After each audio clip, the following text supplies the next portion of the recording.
Welcome, everyone. Thanks for joining me as we continue on our quest, our journey to find entrepreneurial gold. This is episode 34. And before I go into today's featured guest, I want to direct you over to my website, timlaskis.com, and you can have access to a free ebook. All yours. Free, nothing, zip, nada. Just put your name, your email address in there, and bam, you get an ebook instantly. No strings attached. It's the same book that I'm selling on Amazon, the paper version and the Kindle version, but don't buy that. Don't go over there. Get it for free. It's my gift to you for all of the listeners out there who've been supporting me.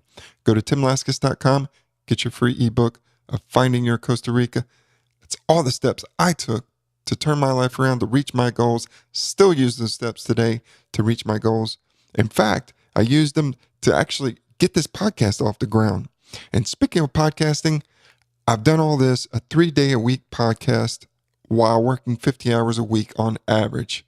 As a contract psychologist, as a mental skills coach with high professional athletes, specifically in motocross, and as an adjunct professor teaching up to 2 classes at a time, sometimes during the semester. So I'm pretty busy. And I also have this podcast after I complete that 50 hours of work with the other stuff. I met a lot of people along the way who they want to start a podcast, but they don't know how to do it. They say they're too busy. They got too much stuff going on. They got a family. Well, I got a family too. I got a 3-year-old. You know how much time a 3-year-old takes? A lot, but I figured it out, and I still squeeze in good family time with them.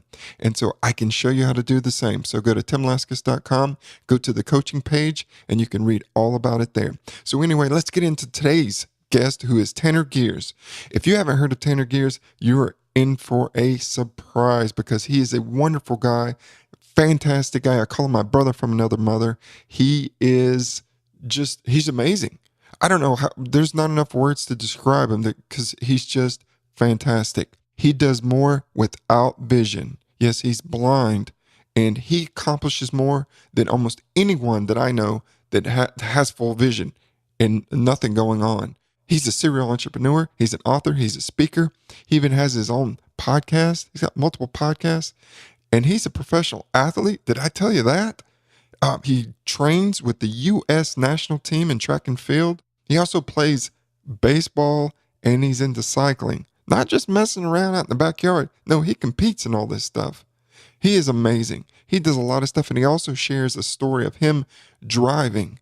He's 100% blind. He can't see anything, and he's driving. You got to hear this story, so sit back and enjoy.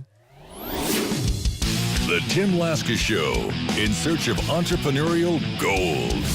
Tim digs deep into the minds of his guests, entertaining, down to earth, and informative. Now, here's your host, Tim Laskis. Welcome, everyone, to the Tim Laskis Show. I'm excited to have Tanner Gers as my guest today. Tanner, thank you for joining me, buddy. Dude, Tim, it's a pleasure to be here, man. Thanks for inviting me. You know, I know you do a ton of stuff aside from business. You're like the ultimate athlete. Why don't you tell the listeners a little bit about yourself and what you do as an athlete? Sport changed my life. So I started, I've been an athlete my whole life, playing like all sports. And then, when I lost my sight, I found out about baseball for the blind. So that really changed my life. And then through my success there, I ended up getting into Paralympic sport, track and field, and most recently track cycling. Which is, for those who don't know, that's the indoor cycling where you just go in a circle. And it's, I'm the 2-time, most recently, 2015, 2016 national champion in that. So it's pretty cool. Good God, man. You are busy doing everything. Now, when you say you lost your sight, now, or what, do you have any percentage of sight? I mean, nothing functional. Sometimes if I'm in a dark room and the lights turn on, I get this flash of light, but that's about it. Because some people say, "Oh, I can't see," but then they're like they can see. But not you. I mean, you're saying that there's no, you're not able to get behind a car and drive and all that No, stuff. no, I'll Hey, still drive. I've got that YouTube video up of me driving the X5, but that is awesome, man. yeah. So, but I mean, I learned that too. It was really depressing when I found out like how few blind people are actually have this level of visual acuity. And when I went to get a guide dog back in 2005, I was the only one who was totally blind, and most probably, a large majority of people could get around without a cane. And that was pretty upsetting because I thought, man, this is like an accessory for them. It's not a mode, a functional mode of transportation that's a necessity. Wow. I mean, for you to be able to do all of these things, you didn't let anything hold you back, and you weren't taking no for an answer, and you just went out there and started doing all this stuff, and to be able to have that energy and passion to be able to still do sports, that's incredible. And we could probably have a whole show on that, but tell the listeners a little bit about yourself professionally and what are you currently up to? Well, especially with your background, Tim, in sports and mental performance, yeah. I mean, we could rap about that all day. And then here's my ADD so kicking in. So you said tell me about what I'm got going on professionally. Yeah, what are you doing business-wise? Yes. I know you spend a lot of time out there doing sports and kicking people's butts on bicycles and stuff. Dude, I'm a murderer. Cars, you probably drifting. I bet you're going to be in one of these drifting movies. Fast and the Furious with Tanner Gear. That's right. Super furious. Really quick. So on one of my cycling, get ups or whatever, it's too fat, too furious. On it says that on my butt. So, but so professionally, business wise, so I've got so much going on right now. So I'm getting ready to go back to school, go to study law at the Sandra Day O'Connor School of Law, so that I can apply some of the law and legal knowledge to something that I'm very passionate about, which is accessibility. In online digital inclusion for people like me who use assistive technology. So before the call, Tim heard that I use a screen reader that reads text on screens, and whether it's job boards or it's just cruising around on Google or Amazon, if that stuff isn't made accessible, then I can't use it. And I consider myself to be kind of above average user. And so if I have a problem, then what about just, your mom who's recently losing her sight and using, some assistive technology. So I do that. I'm super passionate about employment. I'm on the Governor's Council for Blind and Visual Impairment here in Arizona. Do that. I've got my podcast rocking and rolling. I do that. I just recently secured an advertiser, paying advertiser for the first time. So I'm doing backflips over that because I just love to help people, Tim, and like you. And, I think that when you follow your passion, when you do, if you notice that everything that I'm talking about, it's really about service to others. And when you're providing service and you're passionate about it, things like people paying you to do that stuff just show up. And so most recently I was hired on at My Blind Spot as the executive director for that nonprofit that's based up in New York. And we've got clients like Morgan Stanley, Carnival Cruise Lines, American Airlines, Fiji Air, and a bunch of other clients.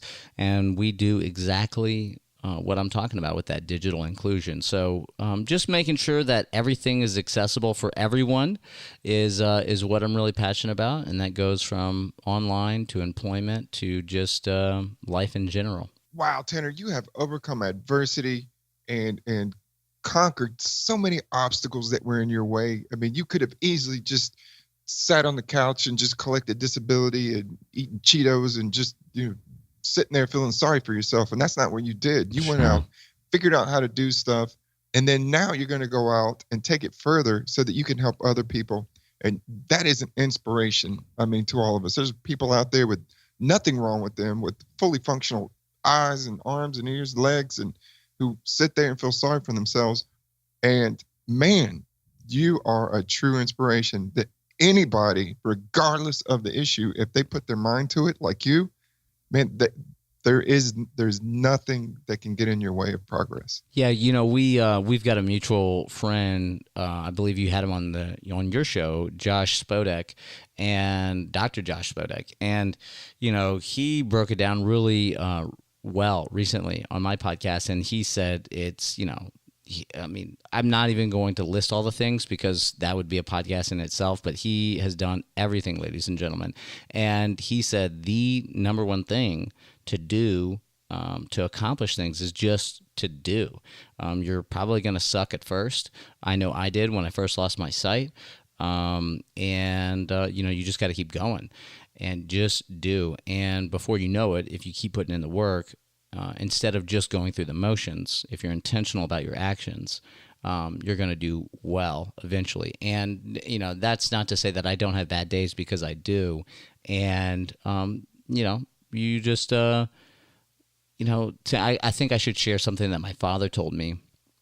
When I had this infection on my brain that was killing me when I lost my sight, and so the actual vision loss was just like one of the more insignificant worries, and it was really just about life or death. I had 4 brain surgeries, and nothing the doctors did was taking care of this infection. And my dad said, you could be blind in a wheelchair, and mentally you should be a vegetable. And I know it's hard right now, but it could always be worse. And he let me marinate on that. And I think that's applicable for anyone, no matter how good you got it, no matter how horrible your childhood was. People have done more with less. And when you realize that it could always be worse, then that's, that should be incentive enough to kick ass and take names today. That is such a powerful story that your father shared, and that is just true and incredible, because there are always other people out there who have it worse than us, and as long as you're living and you're breathing, you should be thankful, because the opposite is, hey, there is no life. So if you have life, you have something going on. That's right. And we have one shot at this, and don't take anything for granted, and don't feel sorry for yourself, and don't make excuses. Get your butt out there, and like Tanner said, try, and just don't give up. And hey, failure is fine. Failure is part of the process, but don't quit. You just keep on failing until you figure it out. Totally. That's how we learn, right? We gotta touch that stove and fail at not burning our skin to realize, like, oh, maybe I shouldn't touch the stove. And so you'll remember that when that blisters up and you have a hard time touching stuff. But, just because you fail at something doesn't mean like you failed. Like, you fail when you just lay there down in the dirt and refuse to get up. When you stop moving forward, when you stop doing, that's when you fail. So, I think we're on the same page. Mm-hmm. I'm telling you, because like as if you're not, a mental strength expert. I don't know, my wife would question that. It's like, what? she just does not cut me any slack. I'll tell you. We had a whole story about that. About me and my wife. It'd be a comedy hour. But she treats you like Dangerfield. Yeah, I get no respect in this household. Let me tell you. So she puts me in my spot. Maybe I guess that's why I love her. She didn't put me on a pedestal. She keeps it real. And so yeah, I'm taking out the trash and cleaning toilets and doing all that, great stuff. She doesn't let, me get away with nothing. So we definitely, we try to each pull our weight within the household and all that good stuff. But love it. Tanner, you've just done so much, and you've overcome adversity, and now, you're on to being, going to law school, and you're doing all this stuff, and you've got this podcast, and understanding entrepreneurship. When you were growing up, did you ever think that you wanted to be so ambitious, and maybe wanted to be an entrepreneur, or wanted to just tackle the world like you do right now? Oh, Tim, I was such a hustler when I was a kid. I would monetize anything. and just figure it out. We did not have a lot of money growing up, and my dad had a couple businesses fail when we were young, and so living in the trailer park or in these apartments, and I remember through high school we had $100 to eat on the week. That's what we had, and we made it work, and and I didn't know any different, right? So I would see other people, I could see that stuff, but we would roll up to the grocery store with our calculator, and I never went hungry, and that really helped provide the understanding of the value of a dollar, and that you should hustle to get it, or at least hustle to do your best, and hustle to find your happiness, but or hustle within your happiness. But yeah, and I was a troublemaker growing up too. So like I was in lunch detention all the time, and then it just hit me one day, Tim. I was like, man, I bet you I can make some money at lunch detention. And so I would start going up to tables. I would go up to tables. I'd be like, yeah, I'll take donations to take y'all straight up. And like, a couple kids would like throw down like a quarter, a dime, or whatever, and so that's how I made my money, so that I could buy my lunch and get a nice lunch, and yeah. So I remember we got kicked out of a golf course, my brother and I, because we started selling, we had one 24-pack of water and a 12-pack of soda, and we turned that into like, candy bars, different types of soda, water. We had this like big old wagon with an ice chest, and then the ranger came one day and said, yeah, y'all need to get the hell out of here. and so yeah, but I went online in 2013, but before that, even blind, I bought and sold cars, so blind used car salesman. I had a mobile food kitchen, which is crazy for a blind guy to have a mobile food kitchen, and I love people. I love building relationships, and I think whether you're online or you're brick and mortar or what have you, just being real and showing a true interest in how you can help somebody else, that I think has brought a lot of success for me. Really just learning how to talk to people, figure out what they like, how I can help them, and how I can help them do things better. Well, it makes sense with you sharing your story about your family, and it sounded like, they didn't have a ton of extra money and incomes just laying around, and you watched your family kind of, really just dig in and make the best of everything. And then that kind of created, you and your character, because we are a product of, of our experiences growing up. And that's really probably what, helped you to have that really, deep desire as an entrepreneur to go out and hustle and make money, and you weren't going to let anything hold you back. And, maybe if things were too easy on you, things could have been different, later on in life, where you maybe weren't as ambitious. So, Facts. Even though, early childhood experiences may not have been, as comfy as some, but it really created character in you, Tanner, and you were able to, just use that as momentum and as an asset going forward to go out there and hustle. And for a blind guy to sell cars, come on. That's almost unbelievable. Who would believe that? And you were doing it. Facts. And I gotta give props to my dad, because I learned work ethic from him. When he was down at the bottom, I hope he doesn't listen to this, because he's gonna shoot me if when we found out that he had a paper route. He was really embarrassed by that, but that's just what he did to like get that money.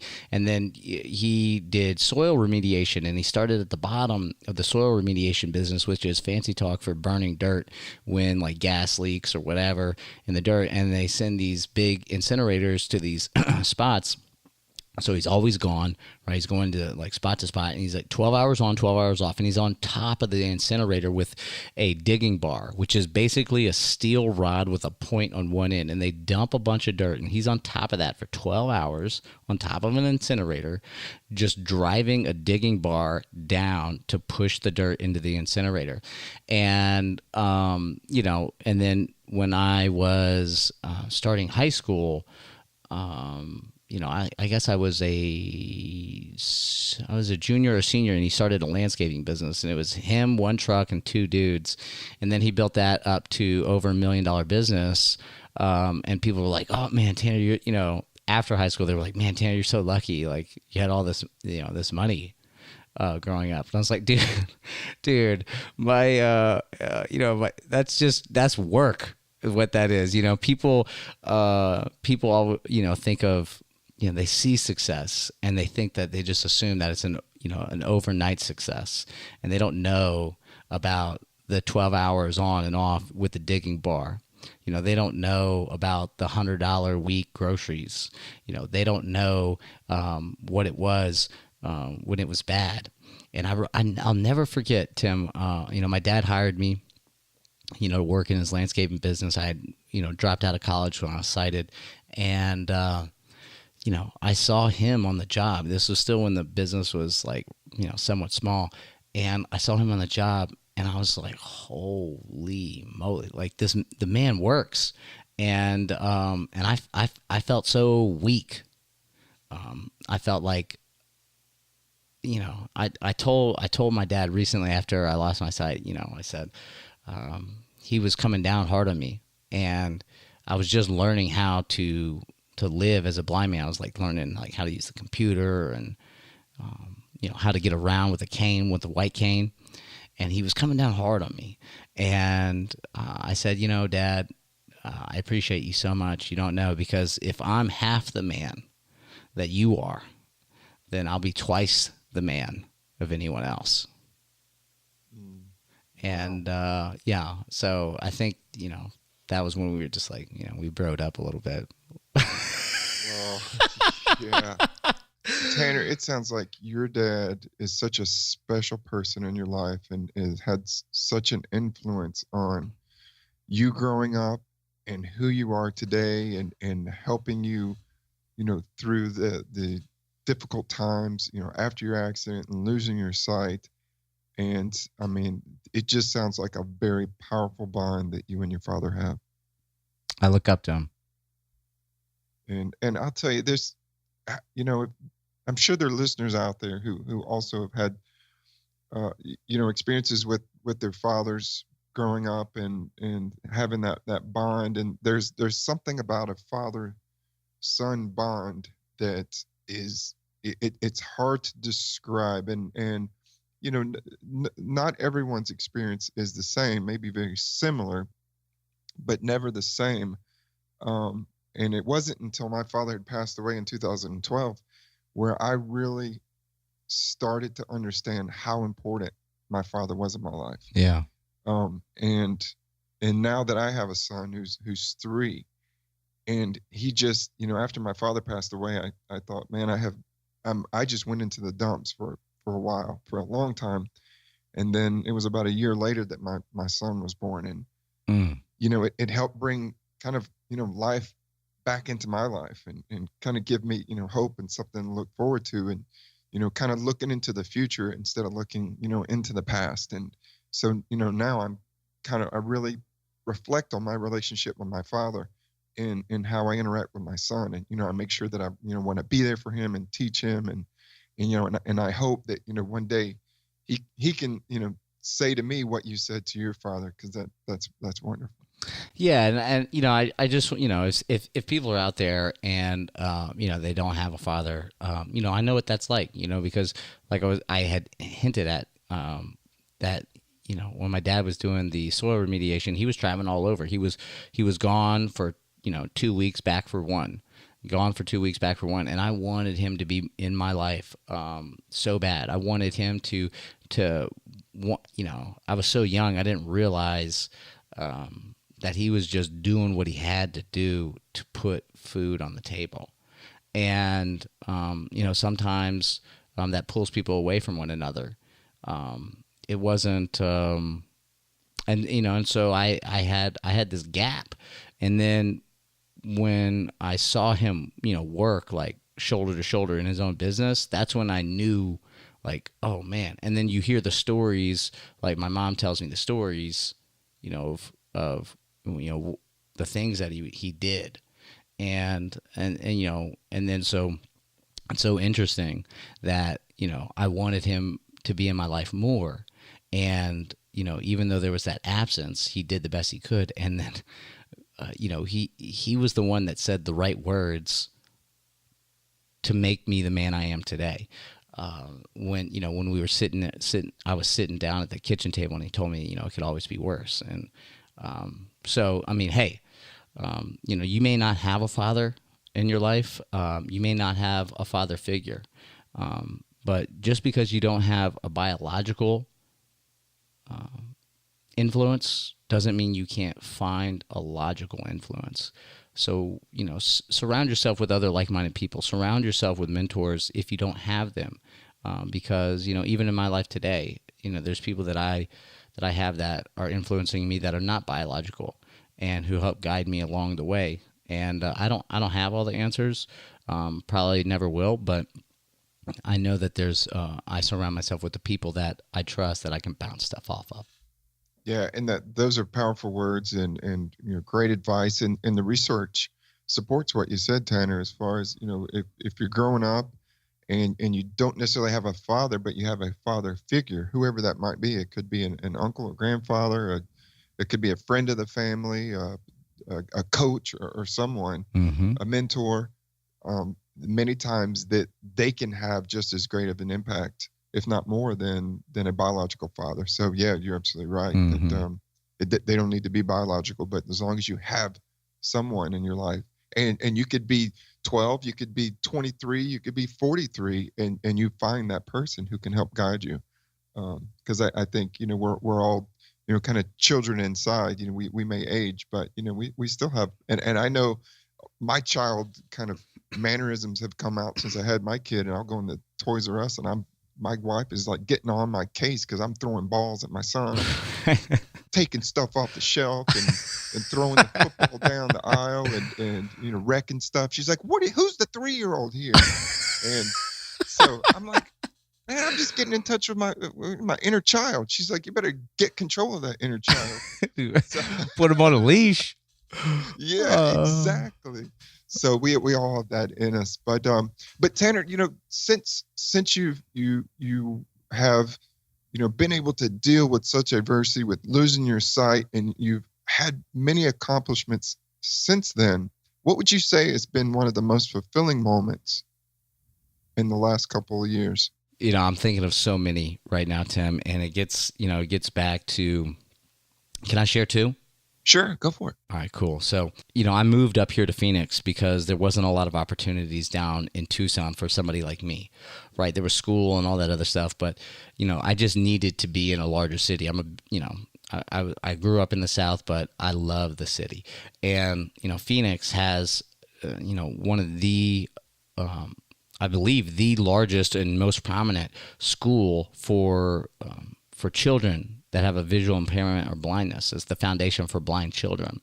And when I first got up here, probably within a year, I was speaking at the FBC, Foundation for Blind Children. And, if you recall, when I went to go get my guide dog, that's when I first learned that, not a lot of blind people are like me. 1 out of 10 are totally blind. Most can see decently, much better than I can. And so I'm speaking to these kids, right? And, I start fielding questions. And, they got these these kid questions. And then this one says, I can't do what you do. And I said, well, why not? And he goes, because I'm totally blind. And I was like, really? I said, maybe you don't know this, but I'm totally blind. And he goes, yeah, but my back hurts. I said, really? I said, I in my auto accident, when I lost all my sight, I also broke my back. I actually broke it in 7 different places. And I had an infection eating my eye from the inside out. So I had the head pain in the eye, and I had the back pain. And I said, let me tell you something. I said, I don't care if you can see or you can't see, if you're total or you're just low vision. You can do anything that you set your mind to. And I had these kids, I just went on this rampage, and these are elementary age school kids. And at the end of this talk, I had them all chanting I am great, I am great. Wow. And so then we because of my success in beep ball for kids, they have beep kickball.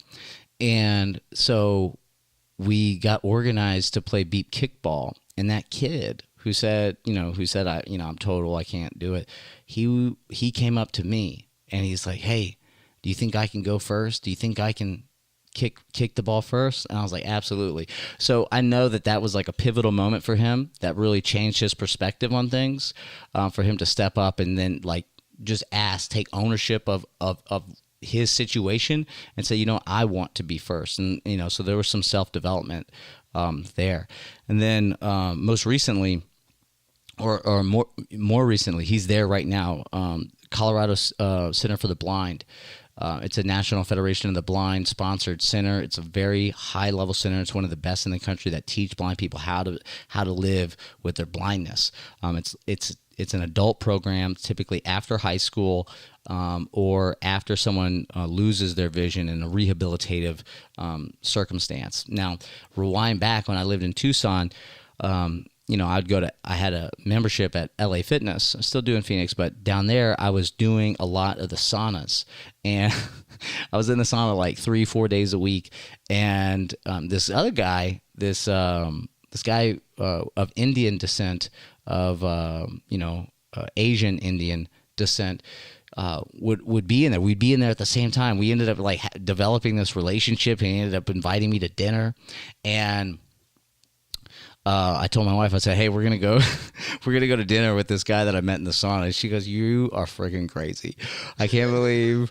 Sounds kind of weird, Tanner. Yeah, it was totally weird. It's totally weird. So I end up meeting another couple there, and they're like, whoa, you do all this stuff? And I'm like, yeah, it's no big deal. And they, hey, can we get your number? I'm like, yeah, cool. So I get a call from them over a year later. I'm already living up in Phoenix, and there's hey, can you talk to our cousin? He's blind. He lives in Casa Grande, this little town. And so I start talking to him. He lost his sight after high school, like me. I end up getting him to come out to Arizona Disabled Sports to start running track. The next year, he's running track and playing baseball. And right now, he moved to the Colorado Center for the Blind and is learning how to live life like a blind man independently on his own. And will be going to college after he graduates. And he's such a great guy. His name's Caesar. I love you, Caesar. And that's the kind of I don't know how many lives he's gonna touch, but it doesn't matter. I know he's gonna make a positive difference in this world. And helping little kids like that, helping individuals understand and reach for their potential regardless of circumstance, those are the most fulfilling moments for me. That's powerful, Tanner. And I wish I could just talk all day long with you. I definitely have to have you back on, but we're run out of time. But before we go, why don't you tell the listeners where they can find you online? Oh, yeah. Everybody holler at me at tannergers.com, TANNERGERS.com. I know, because we made it tough for everybody, calling it Gers and only using one vowel in the last name. And then if you want to check out my podcast, of course, creativesuccessshow.com, and check me out on LinkedIn or Facebook or Twitter or whatever. I'm everywhere at Tanner Gers. He is everywhere, and he might be driving a car down your neighborhood one day. Buckle up, baby. Tanner, you've been fantastic. Man, I love you. I think before last time we talked about you're my brother from another mother, and I look forward to staying in touch. I love you, Tim. Take care, brother. Take care. Want more entrepreneurial tips? Go to timlaskus.com.